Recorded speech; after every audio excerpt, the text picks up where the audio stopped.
friend, you know that we must do the things that we think we cannot do, or the things that are smart that we don't want to do.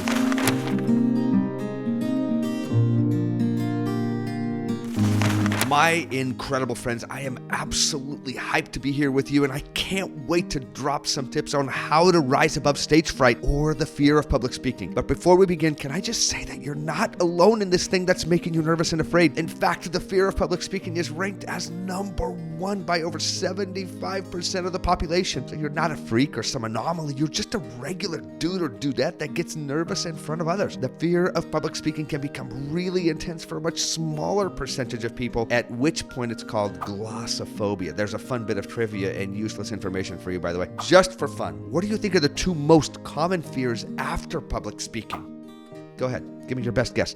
The next one is the fear of heights, which is probably not a surprise for you. And the following one is the fear of bugs, snakes, or other animals. Okay, one more totally useless fact. Did you know that people are more scared of zombies than clowns? I mean, zombies don't even exist. What in the world? I mean, I'm telling you, our brains, our creativity, and our imagination are just incredible, but can sometimes drive us a little loco. Okay, let's dig in. First, I want to briefly talk about why do we get so nervous and scared to speak in front of our classmates, friends, teachers, strangers, etc. And second, I'm going to drop some incredible skills, ideas, and strategies that you can use and practice that will help you to feel less nervous and more confident in front of other people. Okay, so why do you think you get nervous? Here are some of the main reasons. Number one, you're worried that people will judge you in a negative way. Two, you're fearful that you'll make a mistake or forget what you're talking about and you'll look like a total fool. Number three, you're afraid to be the center of attention or in the front of a room. Four, maybe you're afraid to be in front of others because of some negative experience or some experiences from your past. Five, and finally, people don't want to feel fearful or anxious. It's just not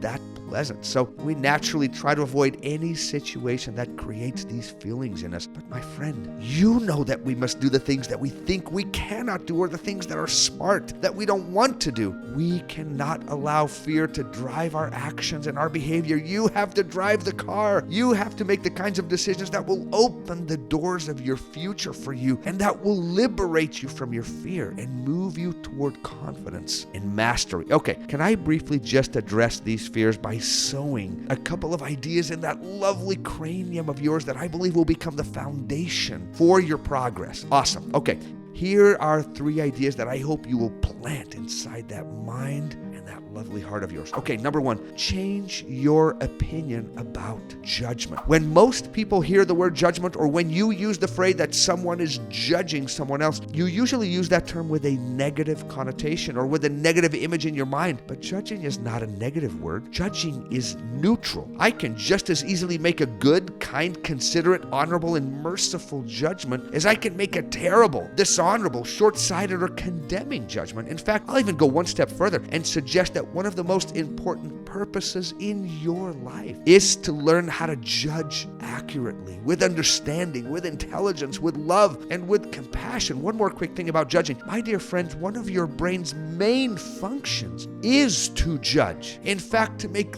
thousands of judgments about people in the world you live in. Your brain and your friends' brains will not stop making judgments. This is normal. You don't need to resist it or to feel afraid of it. Give yourself and give the people around you the freedom to learn how to judge well. Recognize that you and them will make many ignorant, uninformed, and at times straight up crappy judgments that will hurt your personal life and the life of others. But always remember that the goal is to learn to judge your life and your decisions in a way that elevates your future and that does the same for others. So when you walk into a room, accept the fact that people are making all sorts of judgments. The least of those, by the way, are about you. To be honest, we're just not that important to other people. And I don't say that to be silly or demeaning. People are busier thinking about their own life. So don't resist it or fear it. Instead, accept it and you'll be free of it. There's an old quote that states, "What you resist persists." And if that's true, perhaps the opposite is also true. What you accept fades away.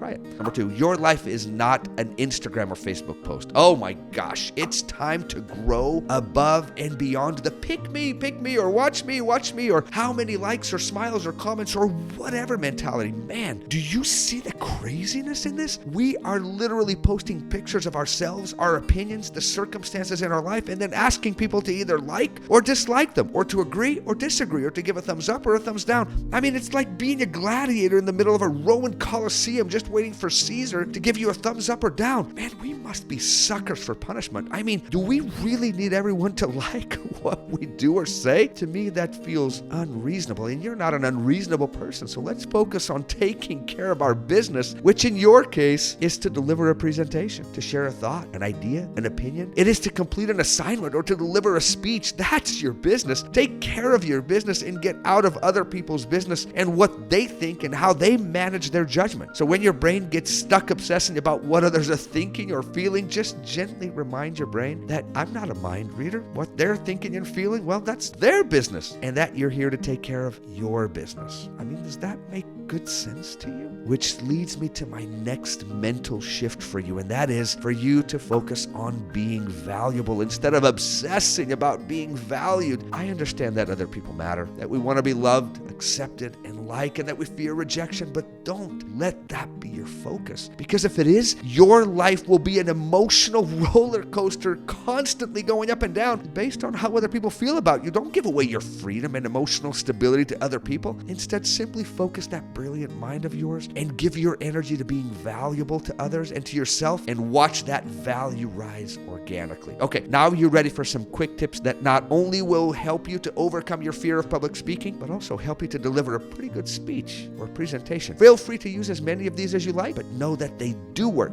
Okay, let's go. Number 1, prepare. My hard rockin' amigos, this is the way, and there is no substitute. You must put in some work. I mean, being well prepared means digging into and learning the topic that you're speaking about. Understanding your material will boost your confidence and help you to feel more relaxed. 2, practice.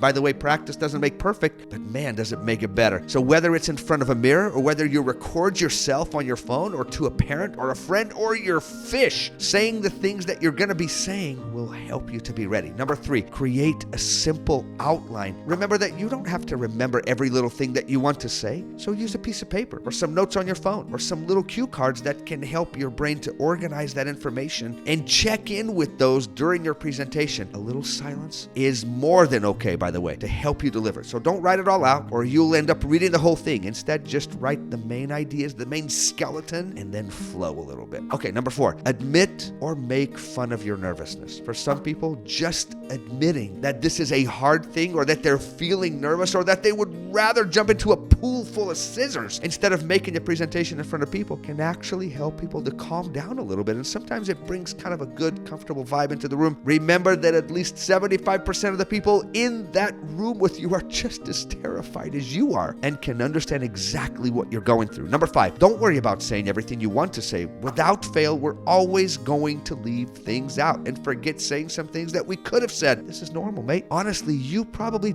don't need to say everything you want to say. Keep it short and simple where you can. 6, use an example or a short experience. You can share a short story, or how your ideas are like a sport or a video game or an instrument that you play or a hobby that you like or a movie that you watch. People want to feel connected to what you say, so give them a reason. Pick something you're familiar with or that you like, and then relate that to what you're attempting to present. Once again, simple. 7, start strong. Ask a question. Use a famous quote. Tell a joke that is relevant to your presentation, or briefly share a fact that you think is cool and that people may want to know. For example, did you guys know that in a room of 23 people, there's a 50% chance that 2 people have that same birthday? Or humans have a group of neurons called mirror neurons. These are responsible for behaviors being contagious, such as yawning, crying, laughing. Anyways, you get the idea. Start with something that can help to break the ice, like a cold, hard pun. You see what I did right there?